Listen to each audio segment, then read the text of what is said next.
आज के क्लास में हम लोग चर्चा करेंगे कि विविध कर ज्ञात करेंगे कि सवाल आप लोग के बीच में दिया रहेगा, विविध कर कैसे ज्ञात करेंगे, आज इसी पर चर्चा करेंगे। तो हम दो सवालों के लेकर के सॉल्व करेंगे। ये बोर्ड एग्जाम में आपका 2 नंबर का आता है, यूपी बोर्ड में 2 नंबर का देता है।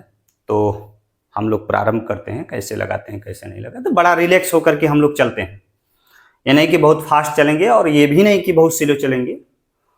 हम लोगों की जो पद्धति है वो थोड़ा सा एक नॉर्मल ढंग से, एक मीडियम ढंग से चले, ताकि आप लोग की भी समझ में आए और हमको समझाने में भी बड़ा आनंद आए और आपको पढ़ने में भी आनंद आए। तो चलिए देखते हैं कि हम लोग इस सवालों को लेकर के क्या क्या करेंगे। देखिए, पहला सवाल आप लोग के बीच में लेते हैं। पहला सवाल क्या लेते हैं कि 2x² - 4x धन 3 = 0। यहां पर ये बातें कर सकते हैं। तो देखिए, तो कह रहा है इसका विविध कर ज्ञात कीजिए। तो हमने सबसे पहले आप लोग को बतलाया है कि विविध कर ज्ञात करने के लिए सबसे पहले उसके व्यापक समीकरण से तुलना कर लेते हैं। तो क्या करेंगे, ax² धन bx धन c = 0। ये आपका बेटा व्यापक समीकरण है। तो तुलना कर लो, a = 2, b = -4, c बराबर कितना हो गया 3। देख लीजिए बेटा, हमने आपको तुलना कर दिया। देख लीजिए, a बराबर 2 निकाल लिया, b बराबर -4 निकाल लिया, c बराबर कितना निकाल लिया 3 निकाल लिया। हमने कई बार आप लोग को बतलाया है कि व्यापक समीकरण से तुलना करते समय उनको चिन्हों के साथ में तुलना करते हैं कि नहीं। तो देख लीजिए, यहां पर हमने तुलना कर लिया।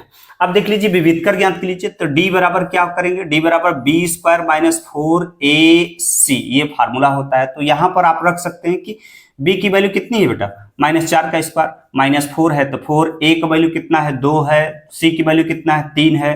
तो आप लोग को कितनी बार बताया है कि -4 का वर्ग यदि की संख्या के ऊपर वर्ग हो जाता है तो उसको 2 बार गुणा के रूप में लिखते हैं। तो -4 गुणते -4 कर देंगे तो माइनस माइनस क्या हो जाएगा, प्लस हो जाएगा। प्लस क्या हो गया, 16 हो गया। कोई दिक्कत? तो चलिए आगे बढ़ते हैं। तो देख लीजिए, 16 हो गया, -4 तिहाई कितना हो गया, 12, 12 दूना कितना हो गया 24 हो गया। अब देख लीजिए, ये 24 में से अगर आप घटाओगे तो यहाँ पर चिन्ह विपरीत है। हमने पहले बता चुके हैं कि हर छोटी छोटी बातों को आपको उपयोग करना आना चाहिए। तो यहाँ पर देख लीजिए, ये प्लस है, ये माइनस है, घट जाएगा, कितना बचेगा -8। तो d बराबर कितना आ गया, -8 आ गया। अब इसके मूल को ज्ञात कर सकते हैं। तो हमने आप लोग को कितनी बार बतलाया है कि d का मान यदि 0 से कम होगा तो मूल क्या होंगे, इसके 2 मूल अल्फा व क्या होंगे, बीटा होंगे। तो ये मूल, दोनों मूल क्या होंगे, काल्पनिक होंगे। क्या होंगे, काल्पनिक होंगे। ये बात हमने स्पष्ट कर दिया, कोई दिक्कत तो नहीं यहाँ पर।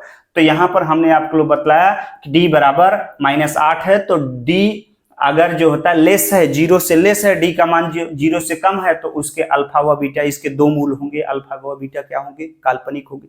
इस सवाल में क्या कह रहा था, इस सवाल में पहले कह रहा था विविध कर ज्ञात कीजिए, दूसरी बात यह कह रहा था कि इनके मूलों की प्रकृति ज्ञात कीजिए। तो हमने प्रकृति ज्ञात कर लिया, ठीक है ना। अब देख लीजिए, नेक्स्ट सवाल पर हम आते हैं।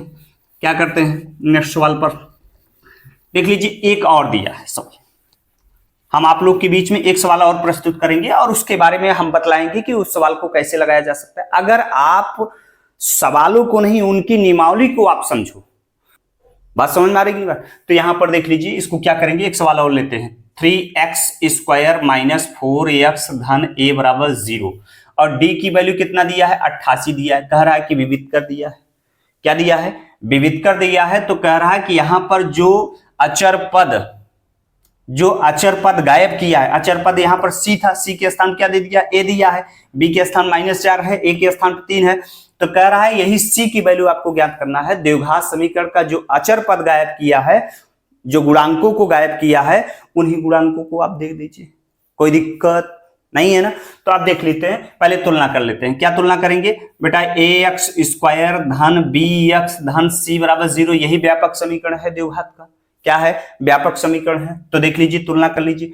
a बराबर कितना निकल जाएगा, 3 निकल जाएगा, b बराबर कितना निकल जाएगा, -4 निकल जाएगा, c बराबर कितना निकल जाएगा, a निकल जाएगा, कोई दिक्कत। अब देख लीजिए, यहां पर क्या करेंगे, आप d बराबर फार्मूला रख दीजिए। d बराबर फार्मूला b² माइनस क्या होता है, 4ac होता है। d बराबर फार्मूला होता है b² - 4ac होता है। तो d की वैल्यू रख दो बेटा, d की वैल्यू कितना है, 88 है।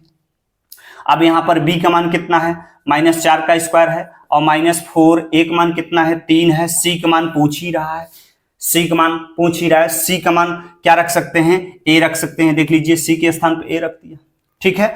तो यहां पर आप कर सकते हैं 88, वही बात हमने बताया, 4 चौक कितना हो जाएगा 16 और 4 तिहाई कितना हो जाएगा 12। इस पूरे पक्ष को इधर कर दीजिए, उस पूरे पक्ष को उधर दे दीजिए, कोई दिक्कत। अब देख लीजिए यहां पर कर सकते हैं 16 माइनस 12 ए बराबर कितना कर देंगे 88 कर देंगे। अब देख लीजिए माइनस 12 ए बराबर कितना हो जाएगा 88 माइनस कितना कर देंगे 16 कर देंगे।